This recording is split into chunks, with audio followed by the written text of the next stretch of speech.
दयाल भिडिये देखील या ठिकाणी आले त्यांचे सुद्धा आभार मानतो. त्याचप्रमाणे सन्माननीय सुनील परब या ठिकाणी उपस्थित त्यांचे सुद्धा आभार मानतो. धन्यवाद या ठिकाणी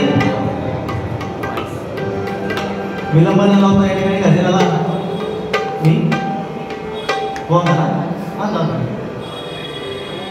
त्यांना चांगला जोक झाला. हॅलो थोडासा लाऊड करा. सुंदर या ठिकाणी भजनाची सुरुवात भजनाच्या रूपाने केले. मला वाटलं होता काहीतरी बोलतील मी आपली पुढी सोडून दिली होती, पण बुवानी तेवढा का त्यांना झेपलेला नाही. कारण कसं विषय आणि पहिला आल्या चांगला नाही की आमच्या साध्या बुवांच्या बाजी तुम्ही येला आपण कधी आपल्याला कमी समजायचं लक्षात ठेवायचं नाही. लोकांना साल आवडायचं ते पण आज 5-5 दिवसात बाहेर देतो. आपण आपल्या कधी कमी समजत नाही. मागा काहीतरी येतं असं समजायचं. कोणी पहिलं आपल्या साध्या लोकांना तुम्ही काय असा लाभायला वाटून घेऊ नका. आणि बुवानी मला सांगून गेलेले आहेत की गजर माझ्याकडे हा तुला मी गजर करणार सकाळपर्यंत तुम्ही नाच करीत राहा. मला काही टेन्शन नाही. तो सुद्धा विषय नाही. मी माझा विषय मांडून जाणार. कुटुंबाचा अभंग परिवाराचं दाखल झालं आहे की आता थोडंसं गजराच्या माध्यमातून समाज सोबत राहणे चांगलं सांगण्याच्या ठिकाणी प्रयत्न करतो. कारण मुंबईसारख्या ठिकाणी भजन म्हटल्यानंतर उद्या वर्किंग डे सुद्धा आहे. प्रत्येक घराकडे जातो तो विषय. त्यामुळे थोडक्यात काही मजा करणार बुवा काय मजा केल्या तर तुम्ही बघितला त्याच्यापुढे पण गजरात काय मजा करते त्याची आपण काय अपेक्षा नाही. पण आपल्या माझ्यापासून काहीतरी करतोय. दुसऱ्या बुवाने सांगल्याने अतिशय उत्कृष्ट भजन सवारीमध्ये बुवानी भजनाची सुरुवात पण नववीला भक्तीमध्ये बुवा आपण समाजाला काहीतरी देणं लागतो ते आपण काय दिलं पाहिजे. नववीला भक्तीमध्ये श्रवणीय भक्ती अतिशय श्रेष्ठ भक्ती आहे. म्हणजे आमच्यापेक्षा जास्त श्रेष्ठ कोण असेल तर तुम्ही एकदा जोरदार टाळ्या तुमच्यासाठी बघा. कारण तुकाराम महाराज आपल्या अभंगात सांगतात की जेणे तुझं आले रूप आणि नाव पतित हे दैव आम्ही तुझे. म्हणजे काय सांगताय की भगवंता जर तुझे भक्त नसतील ना तर तुकाराम महाराज काय सांगतात की भगवंता तुझे जर भक्त नसतील तर तुला शून्य किंमत आहे. तसं आज आमच्यासाठी तुमची किंमत एवढी मोठी आहे. जर तुम्ही नसाल तर आम्हाला ऐकणार करू. बुवाने काहीतरी सांगलं की विद्याचा काहीतरी सांगलंय. विद्या इथे ना म्हणून झोपलोय मी असं तसं काही विषय नाही. पूर्वीचा विषय आहे खरा आहे त्यात पटा नाही. प्रत्येकाचा विषय तसं काही विषय येत असतात. पण सांगण्याचं तात्पर्य की बुवाने आपण काय समाजाला सांगितलं पाहिजे की आता ती तरुण पिढी बघा ही सगळी तरुण पिढी आहे नाही का. बोधकरू आहेत सगळे. यांनी कसलं व्यसन केलं पाहिजे. आता सगळी व्यसनाधीन होतात नाही का. जे काय बघा त्याच्या तोंडात गुटखा दारू संध्याकाळ झाली 7:45 झाले की गेले. हे सध्याचा विषय. आपण समाजाला काय केलं पाहिजे की आपण व्यसनाधीन झालं पाहिजे. व्यसनाला आपल्या आधीन ठेवलं पाहिजे. आता श्रीकृष्ण बुवांचं नाव आहे कृष्णा. एवढं सुंदर नाव आहे श्रीकृष्ण. पण मला मला श्रीकृष्ण पण हा नट नाट्य होता असं म्हटलं जातं. श्रीकृष्ण नट नाट्य होता. तो म्हणायचा घरी जायचा दही दूध खायचा. पण ज्यावेळेस तो घरी यायचा राजा यशोदाबाई त्याचा कान पकडायची आणि त्याच्या पाठीवरती फटका मारायचा आणि त्याला सांगायची लबाडा तोंड उघड. तेव्हा त्याच्या तोंडातलं संपूर्ण दही दूध नाहीसं व्हायचं आणि संपूर्ण ब्रह्मांड त्या श्रीकृष्णाच्या तोंडात दिसायचं. पण आता ती परिस्थिती राहिली नाही. आता एखाद्या 14-15 वर्षाच्या पोरग्यात घ्या त्याच्या पाठीवर फटका मारत त्याला सांगा लबाडा तोंड उघड. त्याच्या तोंडात फुटक्याशिवाय दुसऱ्या काय दिसणार. म्हणजे ही सध्याची परिस्थिती आहे ना का. म्हणजे सांगण्यात तात्पर्य आहे की माणसाने व्यसनाधीन झालेलं पाहिजे. व्यसनाला आपल्या अधीन ठेवलं पाहिजे. हौशे नवशे दोष आम्ही म्हणतो भजनाला हौशे नवशे दोष असे वेगवेगळ्या प्रकारचे लोक येतात. पण हे आज भजन पूजन कीर्तन नामस्मरण कोणामुळे टिकलेलं आहे. फक्त आणि फक्त छत्रपती शिवाजी महाराजांमुळे. तर जोरदार टाळ्या आपल्या छत्रपती शिवाजी महाराजांमुळे. बघा जर सूर्यनारायण उगवले नसते तर आपल्याला आकाशाचा रंगच कळला नसता. सूर्यनारायण उगवले नसते तर आपल्याला आकाशाचा रंगच कळला नसता. आणि छत्रपती शिवाजी महाराज म्हणाले असते तर आपल्या हिंदू धर्माचा अर्थच कळला नसता. हिंदू धर्माचा अर्थच कळला नसता. हिंदू धर्माचा अर्थच कळला नसता. पण आपल्या मराठी माणसाने एकही नाही. तो दुसऱ्याचं कधी वाईट होतं ते बघा. मराठी माणसात तरी एकही नाही. फक्त आता भजनाच्या माध्यमातून बरीच व लोक गाणे म्हणतात. तिकडची गाणी येतात. चंद्रा म्हणतात हे म्हणतात. पण आमचं काहीतरी वेगळं असतं. आम्ही छत्रपती शिवाजी महाराजांचं एकच गाणं म्हणतो आणि या ठिकाणी गाण्याला सुरुवात करतो. जास्त वेळ घालवलं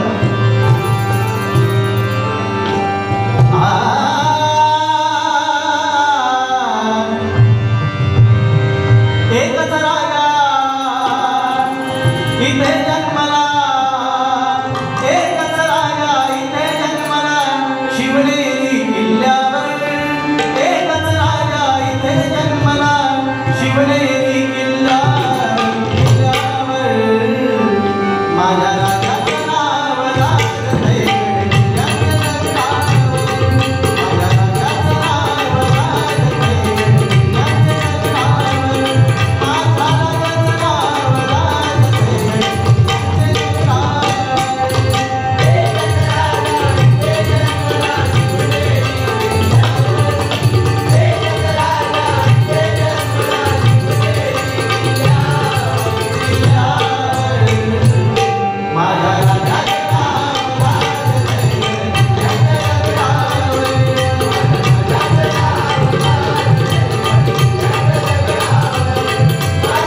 प्रभू श्री रामचंद्रांचं या ठिकाणी मूर्तीची प्राण प्रतिष्ठापना झाली आहे. त्यांच्यावर एक गाणं सादर करतो आणि मनोरंजन नक्कीच करणार. तर पण बुवा जेवून गेले.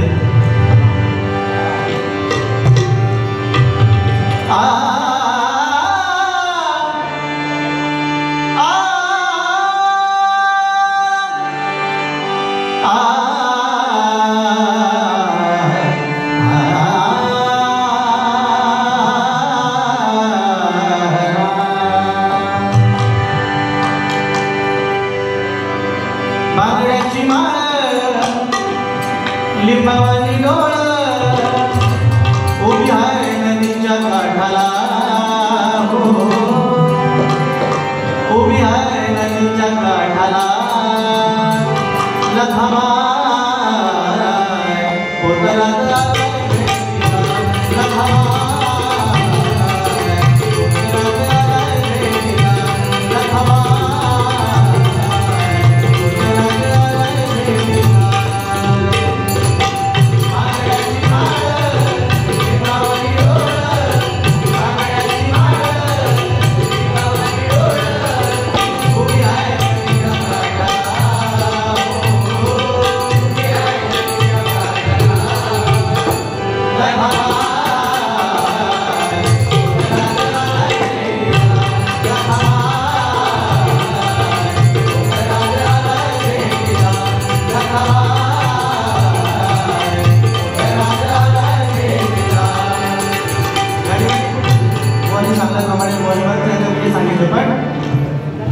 सांगता कोणी सांगलं मी आपल्या पुढच्या बँकेत झोपलेलो होतो आणि विद्या नावाची पोरगी येईल होती. एकदा असंच विषय तुमचं म्हणतो भुवनचा विषय.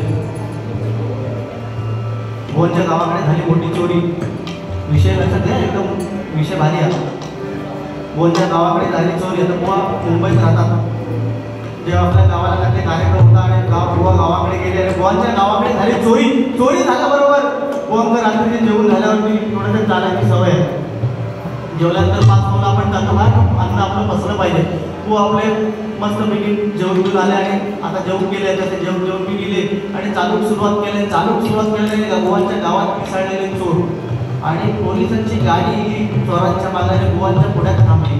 पोलिसांची गाडी बुवांच्या पुढ्यात थांबल्याबरोबर बुवा घाबरली. पोलिसांनी दरवाजा उघडला, काढला तांडव बाहेर. तांडव बाहेर काढल्याबरोबर बुवांची तातकडी बसली. बुवांना विचारले कृष्णा नावाचा हे कृष्णा मी आपला कृष्णा म्हणणार नाही, त्याच्यापेक्षा लहान आहे. पण तू आपल्या रे चोरांना काय बघितलंच का पहिला सांग. आता बुवांना काय समजेल. आता बोलायचं तरी काय. बुवांची कोंबडी वळली. बुवा थांबा 2 मिनिटं थांबा, तुमचं सगळं सांगतंय. एक म्हणता काम करा, इथून सरळ म्हणता चालत गेल्यावर तुम्हाला म्हणता 3 रस्ते दिसतील. किती 3 रस्ते. तर तो म्हणता पहिलं रस्तो सोडायचं, दुसरं सोडायचं आणि तिसऱ्या रस्त्यानंतर सरळ चालत पुढे जायचं. पुढे गेल्यावर तुम्हाला म्हणतात 3 बंगले दिसतील. किती 3 बंगले. म्हणतात पहिला बंगला सोडायचा, दुसरा सोडायचा. पोलीस म्हणतात बास. आता तिसऱ्या बंगल्यात 100% चोर आला नाही म्हणता पुढचा ऐकून घ्या. तिसरा बंगला म्हणता उघडायचा, तिसरा बंगला उघडायचा. त्याच्यात म्हणता तुमचा 3 जिल्हे दिसतील वर चढायचे. 3 जिल्हे. त्यातला म्हणता पहिला जिल्हा सोडायचा, दुसरा सोडायचा आणि तिसऱ्या जिल्ह्यात म्हणता सरळ चालत वर त्याच्या वर गेल्यावर तुम्हाला 3 रूम दिसतील. 3 रूम. पोलीस गावाला सांगता तरी काय म्हणता पहिलं रूम सोडायचं, दुसरं सोडायचं. पोलीस म्हणतात 5,000 तिसऱ्या रूम मध्ये 100% चोर आलाय ना म्हणता पुढचा ऐकून घ्या. तिसरं रूम म्हणता उघडायचं. तिसरं रूम उघडल्यावर त्याच्यात म्हणता तुमचा 3 कपाटा दिसतील. किती 3 कपाटा. आता पोलीस गावाला म्हणता कपाटात चोर लपणार कसं. 3 कपाटा दिसतील. पहिला कपाट सोडायचा, दुसरा कपाट सोडायचा, तिसरा कपाट म्हणता उघडायचा. तिसरा कपाट उघडला की त्याच्यात म्हणता तुमचा 3 कप्पे दिसतील. किती 3 कप्पे. पहिलं कप्प सोडायचं, दुसरं सोडायचं आणि तिसरा कप्पा म्हणता उघडायचं. तिसरा कप्पा उघडला की त्याच्यात म्हणता तुमचा 3 पाकिटा दिसतील. अरे कर्मा माझ्या डोक्यात हात मारलेले चोर गेले. 3 पाकिटा दिसतील. पहिला पाकिट सोडायचा, दुसरा पाकिट सोडायचा, तिसरा पाकिट म्हणता उघडायचा. तिसरा पाकिट उघडला की त्याच्यात म्हणतात 3 फोटो दिसतील. त्यात म्हणतात पहिलं फोटो सोडायचं, दुसरं सोडायचं आणि तिसरं फोटो माझ्या आईचं आणि आईची शपथ घेऊन सांगतात चोरात काय बघितलं नाही. म्हणजे सांगायचं तात्पर्य काय की चांगलं बोलून सुद्धा या ठिकाणी मनोरंजन होऊ शकतं. म्हणजे हे छोटे सुद्धा आपल्याला चांगलं काहीतरी सांगू शकतात. पण मला म्हणता याच्या तोंडातून राम विचारला आणि तो वाल्ल्याचा वाल्मिकी झाला नाही का. वाल्मिकी होण्यापूर्वी तो एक चोर होता, डाकू होता, लुटेरा होता, परंतु नारद मुनींच्या एका मंत्रामुळे वाल्ल्याचा वाल्मिकी झाला नाही. या ठिकाणी आज प्रभू विश्वकर्मांची विश्वकर्मा जयंती आणि त्यानिमित्त आम्हाला दोन्ही बोलना या ठिकाणी आमंत्रित केलंय. वास्तविक प्रभू विश्वकर्मा जसं मी पहिल्यांदाच नसल्याबद्दल सांगितलं की प्रभू विश्वकर्मा आहे फक्त आमच्या सुद्धा समाजात किंवा सोनार समाज इतर असं म्हटलं की प्रभू विश्वकर्मांची 5 मुलं दैवज्ञ शिल्पी मधुमय पष्टा अशी 5 प्रभू विश्वकर्मांची मुलं.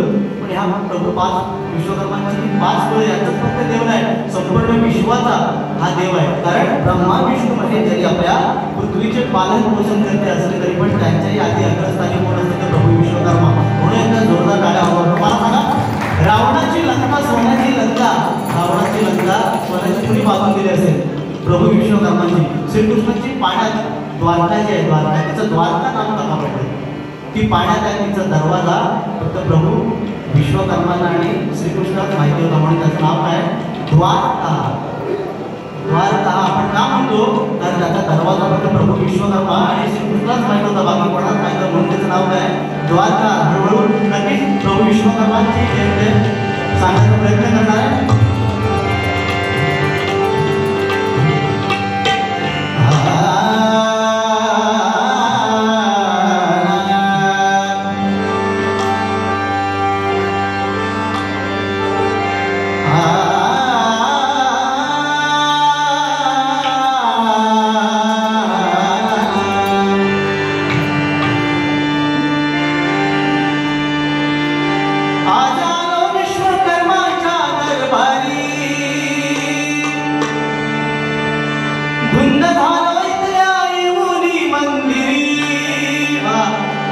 आज या ठिकाणी विश्वकर्मांची उत्सव एवढा मोठा थाटामाटात साजरा होता. एकदा जोरदार टाळ्या मंडळासाठी होता. बरोबर अतिशय उत्कृष्ट नियोजन. आणि जर म्हटलं असतं तर त्यांना अजून काही कार्यक्रम ठेवता आला असता नाही का. हल्ली बरेच काही काही कार्यक्रम असतात. हल्ली नवीन कोणतरी स्टेज मी नाव नाही घेणार, नाव घेतलं आपलं स्टेज ते हल्ली बरेच काही काही कार्यक्रम असतात. फक्त त्याच्यावर लाखो रुपये उधळलं आमच्या भंडवाल्यांना तिथे आपले तेवढ्या पैसे तिकडं भरतो. मतनात पैसे बाकी सगळ्यांकडून पैसे आहेत.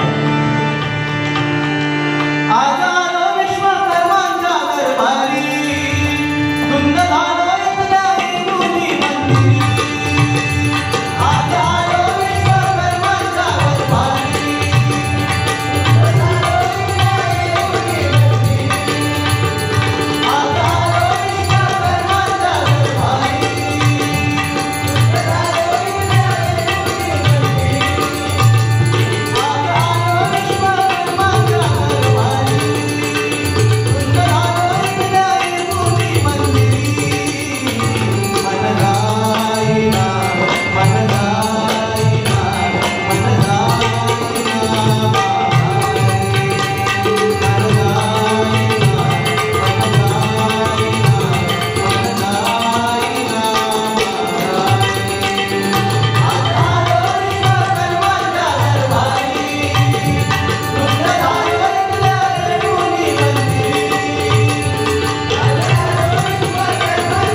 मनु म्हणजे लोहार, मय म्हणजे सुतार आणि त्वष्टा म्हणजे तापटाची 5 विश्वकर्मांची मुलं.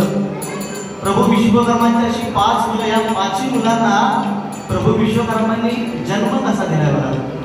या 5 जणांना योनी मार्ग नाही आहे. प्रभू विश्वकर्मांनी आपल्या या 5 मुलांना आपल्या मुखावाटे जन्म दिलाय. कशा वाटे? आपल्या मुखावाटे जन्म दिलाय. पण जन्म देण्यापूर्वी या 5 जणांकडून त्यांनी एक वचन घेतलं. काय? दैवज्ञ म्हणजे कोण? सोनार. शिल्पी म्हणजे शिल्पकार. मनु म्हणजे लोहार. बाई म्हणजे सुतार. त्वष्टा म्हणजे तांबट. अशा 5 पुत्रांकडून आपलं वचन घेतलं. या पृथ्वीवरती राहणाऱ्या प्रत्येक माणसाच्या उपयोगाला तुम्ही पडायचं आणि तरच त्यांना जन्म दिला. म्हणजे या 5 जणांना प्रभू विश्वकर्मांनी आपल्या मुखावाटे जन्म दिला आणि जन्म दिल्यानंतर वचन घेतल्यानंतर त्यांना जन्म दिला. आणि म्हणून सोनार असो, सुतार असो, लोहार असो, तांबट असो, शिल्प, त्याच्या दारात कोणी गेला तर तो त्याच्यासाठी सारखा असतो. त्याच्याकडे कोणत्याही जातीचा किंवा धर्माचा भेदभाव असतो का? कारण त्यांना वचन देऊन घेतलंय, नाही का? नाही तर आता परिस्थितीला बिघडा कोणी सांगत नाही. माझ्यामध्ये सगळी जबाबदारी माझ्यावर दिलेली आहे. बुवा त्याच्यामध्ये माझी काही सुद्धा बुवा का बघूया बुवा त्याच्याला कितपत करतात. कारण मला तर वाटत नाही बघा. कारण एकदा असं विषय तुमचा म्हणजे भात कापणीचे दिवस तर बुवा मी बोलणार. कारण ते पण जरा बोलू पाहिजे ना मला. तर बुवा आज काय बोलतच नाही बघा. एकदा भात कापणीचे दिवस मी गावाकडे माहिती किती ऊन पडतात आणि बुवा आपले भात कापणी गावाकडे गेले आणि गोरो माणूस माझ्याकडे काढवत आहे एकदम गोरो भात कापणी गेले. भात कापून सुरुवात केल्याने बुवाकडे एवढी ताण लागली. मळे माहिती आपल्याला लांब असतात. भात कापून सुरुवात केल्याने बुवाकडे लागली भरपूर ताण लागल्यामुळे आता करणार काय? धावत घराकडे घराकडे धावत येता येता बुवामध्ये वाट्यात घर दिसला. घर दिसल्याबरोबर त्या घराच्या वालच्या आंगण्यात एक पारखू पोरगू खेळत होतो. त्या पोरग्यात सांगतात बाबू अरे म्हणता भात कापून माझा जीव गेलो मका थोडा पाणी आण. तो विचार मागून पोरगू खेळत होतो. त्याने आपल्या घराकडे गेलो. आतमध्ये आपल्याच्या आवश्यक चपात्या करत होते. ते आवश्यक सांगला. मम्मी म्हणता बाहेर काढवे बुवा येते. त्याचा म्हणता पाणी वया ते लाल झाले उन्हात. त्याचा म्हणता पाणी वया की त्याची आवश्यकता सांगता अरे पाणी कशात आपल्याला म्हणतात का काय काय घेऊन जातात. त्या पर्यटनच्या हातात एक तांबे तांदूळ दिल्या आणि आपलं बुवांना घेऊन सांगलं. बाहेर गेल्याने बुवांच्या हातात तांबूळ दिलं. बुवाने कटाकट पहिलं तांबूळ दिल्याने पहिला तांबा झाला तर त्या पर्यायकडला बुवांना अजून एक तांबे होता. म्हणून दुसरा आणल्या, तिसरा आणल्या, चौथा आणल्या. असे काहीतरी 4-5 तांबे झाले तर बुवांना आठवला. बुवा त्या बारके पर्याय विचारलं अरे तू माझा एवढे तांबे नाकाच्या आरोप तुझ्या घराकडे पण ताक घेत नाही का? तो बारको पोरगो सांगता काय सांगतो पितात पण आज म्हणता त्या खुलीर पडलो म्हणून तुमचा गेलेला म्हणजे किती पडला म्हणून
श्रीकृष्णाचे 3 भाऊ आता काहीतरी चांगलं सांगतो कारण चांगलं पिढीला देणं खूप महत्वाचं आहे. श्रीकृष्णाचे 3 भाऊ साम गज आणि मदनने काय केलं सांबाला आहे ना साम हा दिसायला अतिशय सुंदर होता पण तो मुलगा होता त्याला काय केलं त्या सांबाला साडी नेसवली. काय केलं त्या सांबाला साडी नेसवली त्याच्या पोटात चिंक भरली. त्याच्या पोटात चिंक भरली आणि त्या सांबाला गरोदर बाईचं रूप दिलं. लक्षात घ्या मंडळी साम हा मुलगा होता, दिसायला अतिशय देखणा होता. म्हणून या लोकांनी काय केलं ठिकाणी त्याला साडी नेसवली, त्याच्या पोटात चिंदकं भरली आणि त्याला गरोदर बाईचं रूप दिलं. आणि ऋषी तपश्चर्याला बसले होते. त्या ऋषींना जाऊन विचारलं की ऋषी हो ना, तो या मुलीच्या पोटातून काय निघेल? आता मला सांगा, तो साम हा मुलगा होता त्यावेळेचे ऋषी हो, आणि आताचे काय, आताचा काही विषय नाही.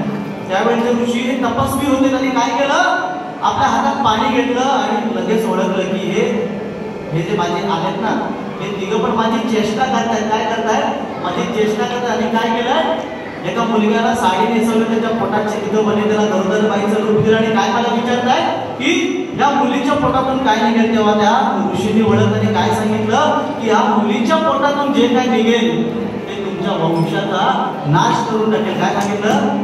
तुमच्या वंशाचा नाश करून टाकेल असं सांगितल्यावर श्रीकृष्णाला वाईट वाटलं. एका नदी किनारी जाऊन तेव्हा त्या सांबाचं पोट सोडून जेव्हा त्यांनी बघितलं, सांबाचं पोट सोडून बघितल्यानंतर त्याच्यातून एक लांब असा मुसळ बाहेर निघाला. मुसळ. आता हा मुसळ जर आपल्या वंशाचा नाश करणार असेल तर हा मुसळ ठेवायचा कशाला? म्हणून त्यांनी काय केलं, त्या मुसळीचा भुगा केला, त्या लाकडाचा भुगा केला आणि वसकी जी होती लोखंडाची त्या मुसळीला ती पाण्यात फेकून दिली. पण लक्षात घ्या मंडळी, जे लिहिले भाडी ते ना चुकी कधी कळेल, आपल्या नशिबात आहे ते नक्की आपल्याला मिळणारच आहे. ती वसकी एका कोळ्याला सापडली. त्या कोळ्याने त्याचा भाला बनवला आणि तो भाला एक शिकारी घेऊन गेला. आणि त्यावेळी भगवान श्रीकृष्ण काय सांगितलं होतं त्या ऋषीने की तुमच्या वंशाचा नाश करून टाकेल. ज्यावेळी भगवान श्रीकृष्ण एका वडाच्या झाडाखाली बसले होते तेव्हा त्यांच्या पायाची बोटं ही हरणाच्या डोळ्यासारखी चमकत होती. आणि जो शिकारी तो बाण घेऊन गेला, त्या शिकाऱ्याला वाटलं हरिण आहे, त्या दिशेने बाण सोडला आणि तो बाण श्रीकृष्णाच्या पायाला लागला. आणि त्या ठिकाणी श्रीकृष्णाचा अवतार काय संपलं. म्हणजे एखाद्याची चेष्टा करणं आपल्याला किती भाग पडू शकता नाही का? कोणता नाव पण श्रीकृष्ण आहे म्हणजे बोलता जास्त काय बोलणार नाही, उद्या माका काय शाप देत ते. आणि यादव कुळाचा नाश कसा झाला? जो भुगा लाकडाचा भुगा केला त्याच्यापासून पाणकणीचं निर्माण झाली. कशी पाणकणीच आणि पाणकणीस यादव वेळे झाले, एकमेकाच्या अंगावरती पाणकणीचं मारायला लागले. आणि जर जसं पाणकणीस एकमेकाच्या अंगावर मारता येत तर तसं यादव म्हणून म्हणतो. म्हणजे एखाद्याची चेष्टा आपल्याला किती भारू पडू शकते. म्हणून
ज्यांच्यामुळे आज आमचं भजन टिकून आहे.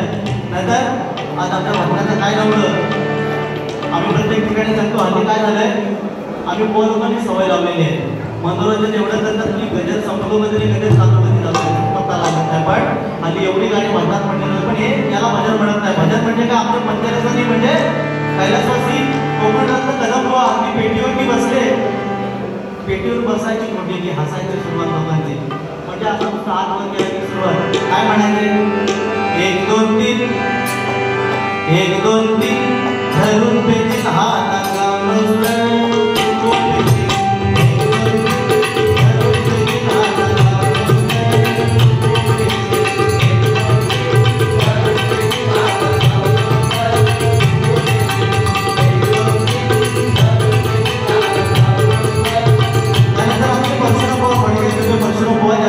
संपूर्ण आपल्या कोकणाचं दर्शन कोकण आपला कसं आहे त्याचं संपूर्ण दर्शन एका गजरातून सांगितलं ते आमचं दर्शन काय म्हणतं तू सुख करता तू दुःख करता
ज्यांनी संपूर्ण आपल्या पंचेंद्रियांवरती गजर केला आपल्या पंचेंद्रियांची किती महती आहे त्यांनी कसं कसं काय काय केलं पाहिजे त्यांनी सांगितलं मनानं तन मन लावून कर भारी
पण सांगायला तात्पर्य एकच आहे की एकदा एका गावात एक पडीक मंदिर असतो. पडीक मंदिर तुम्हाला खरं सांगतो, एक सत्य घटना बुवा, मोठा बोलणार नाही.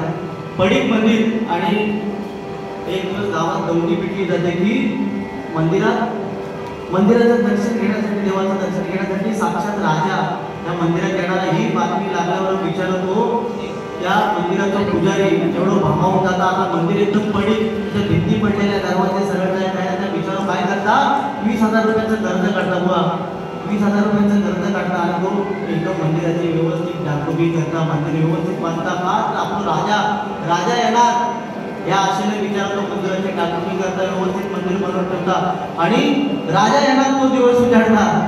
अगदी रथात बसून राजा आला, पुढे असे भक्ती किती राजा आला आणि आता 20,000 रुपये खर्च केलेलो खरं आपण, त्याला काय माहिती आहे, त्याला काय वाटलं राजा मोठा काहीतरी ठेवणारा दक्षिणा.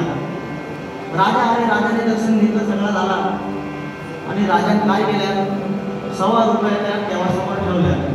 तर पुजाऱ्याने कपाळात हात मारला, म्हणता मी केलंय काय ते झालंय का, आता म्हणता करायचं काय, आता त्याने काय तुमचं काय 20,000 रुपयाचा कर्जा काढलाय का, आता करायचं काय.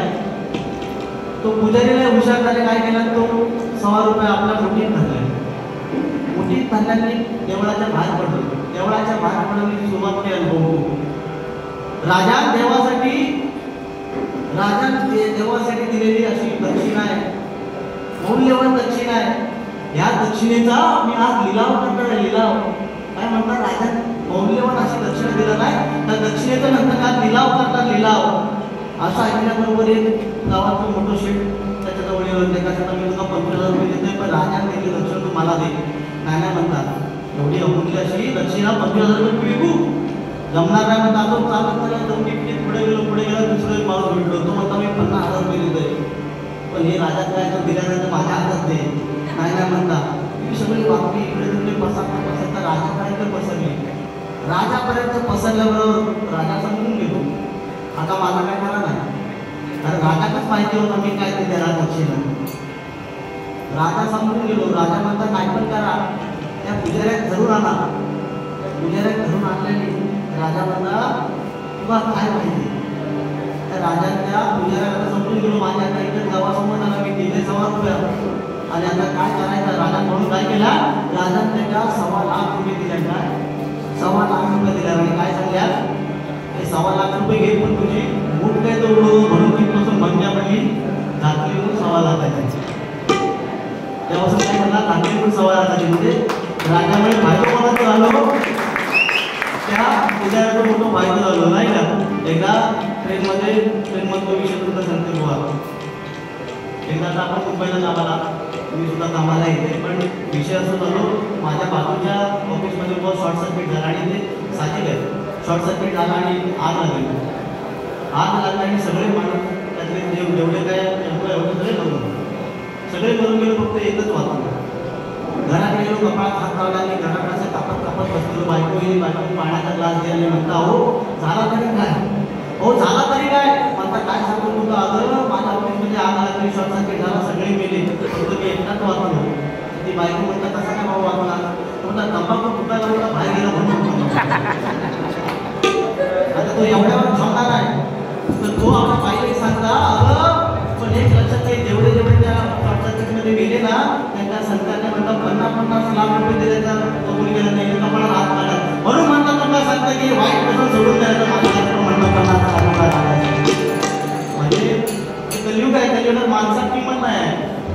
एवढ्यात मान आता माणसात नाही, आमच्याकडे वेगळा एवढ्यात मान आपण माणसात मान आहे. त्याच्यामुळे या कलियुगात जर आपल्याला करायचं तर हरिनामाच्या मंडळी पर्याय ते सगळं जोक्स हे ते आपल्याला सगळं मिळत जाणार आहे. परंतु भगवंताचं नामस्मरण आज आमच्यापेक्षा जास्त श्रेष्ठ कोण असतात, आज आमच्यापेक्षा श्रेष्ठ बुवा या ठिकाणी उपस्थित आहेत. आज आम्ही त्यांची भजनं ऐकत या ठिकाणी मोठी झालं देतात. आमच्या स्वप्नील बुवांसाठी जोरदार टाळ्या वाजवा. म्हणजे अशा बुवा म्हणून जी पंचरत्नाने जी भजन चालवले ते तर नेण्याचा आम्ही या ठिकाणी प्रयत्न करतो म्हणून म्हणतो.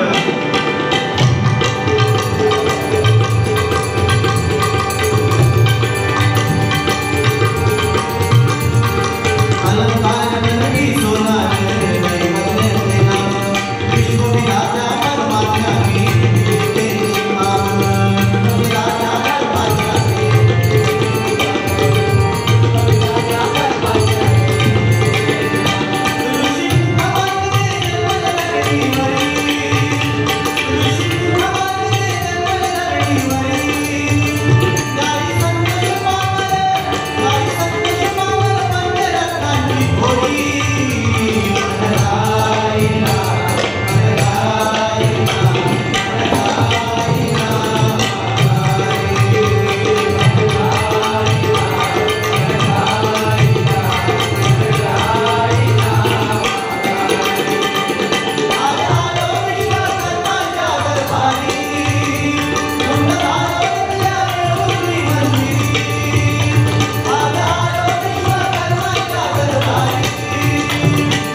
आहे